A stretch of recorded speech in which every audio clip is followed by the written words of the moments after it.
Okay, hello everybody. One quick thing, we're going to pass around this box in the audience.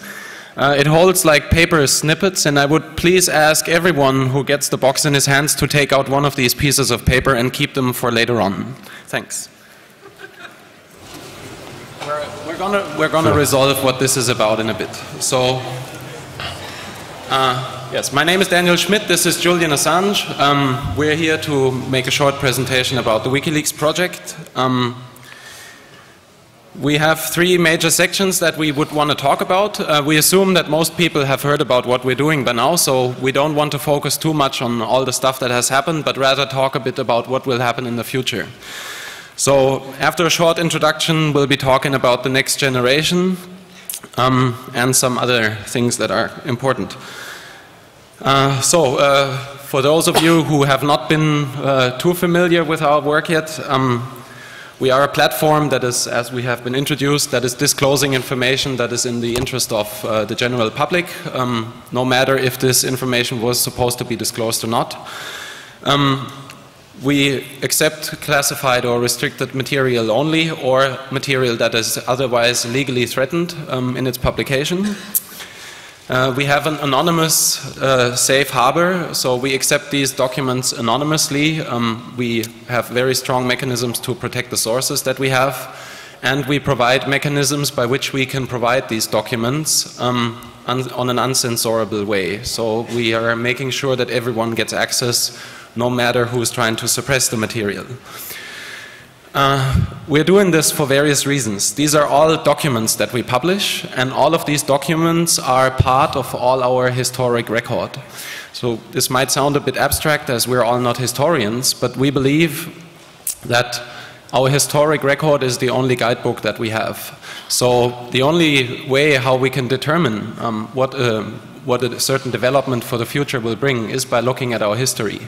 So it is very, very important, and we hope we can all agree on that, to preserve our historic record as detailed and as accurate as possible, especially in those cases where people are trying to suppress detail.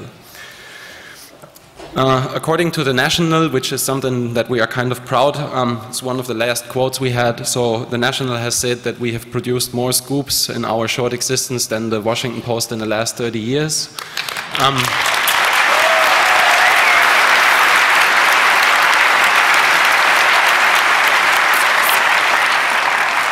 Thanks. We're just at the beginning though, so we're just getting warm. That's partly of what we're going to talk about.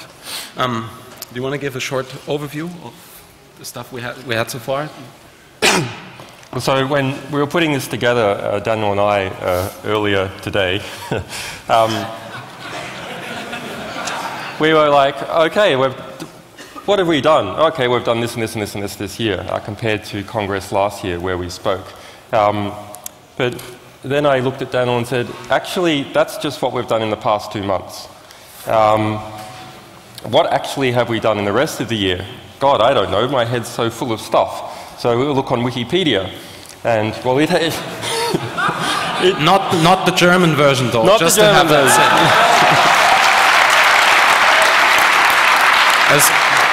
As bad as it is, but we have these disputes about content that is relevant or not as well, which is really a shame for any kind of encyclopedia. Yes.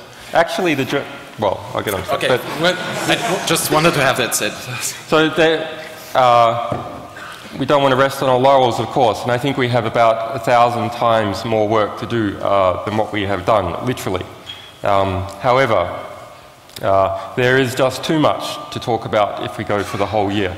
And so really we are just going to speak about what's been happening in the last few months, and hope you, if you're more interested, you can look at some other things that have happened earlier in the year, but it's all similar material.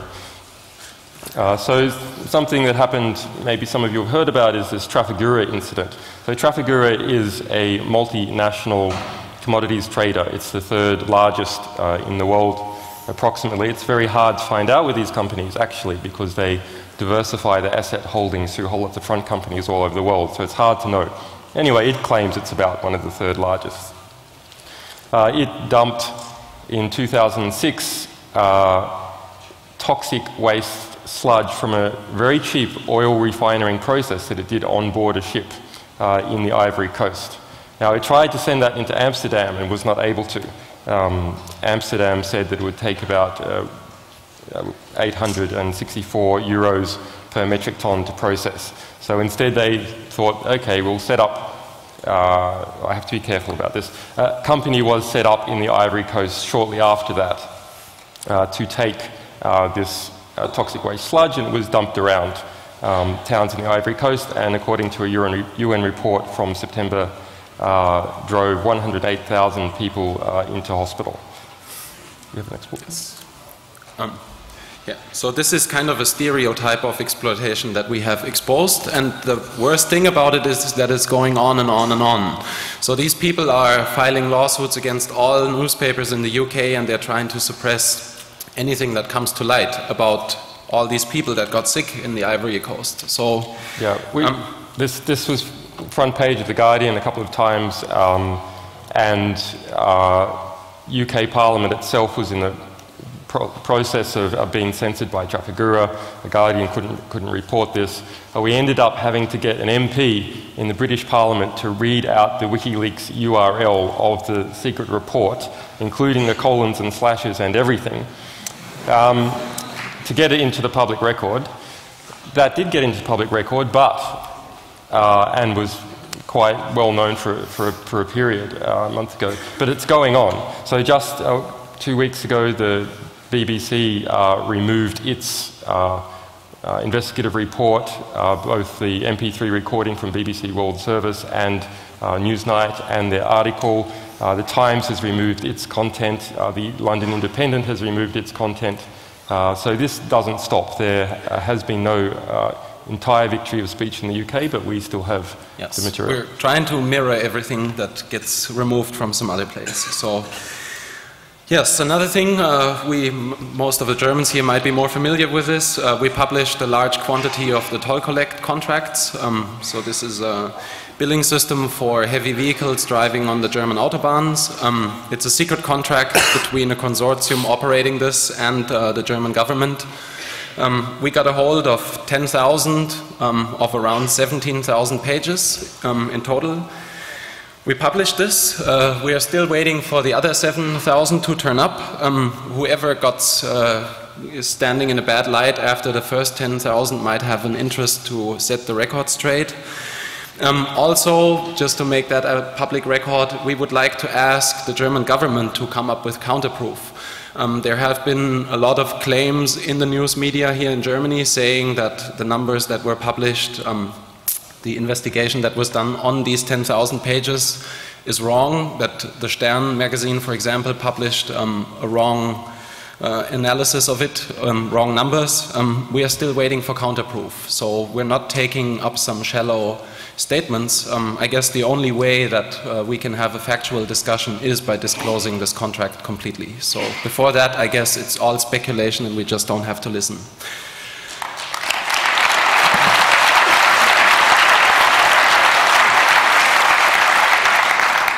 Yes, another second one, pretty popular in Germany, hopefully, because that is a very important topic, is the Kunduz report, the Feldjäger report, so to say. It's a report done by the German military, 40 pages long. It's classified. It was done as an investigation, or part of an investigation into a bombing incident in Afghanistan, in Kunduz, a bombing incident that was ordered by German military. So it is German military that is responsible for the carrying out of a bombing where civilians have died. From how much I understand German law, this is not in harmony with our constitution. That is something, it's a real problem. It's the story of a country that is in a military peace mission. And everyone in Germany, all the politicians, newspapers have discussed this at length, are avoiding to talk about the fact that we are in a war. They are saying it's just a peace mission. But this is the first time that we have proof that on order of German military, civilians have died. So we are actively in combat in Afghanistan.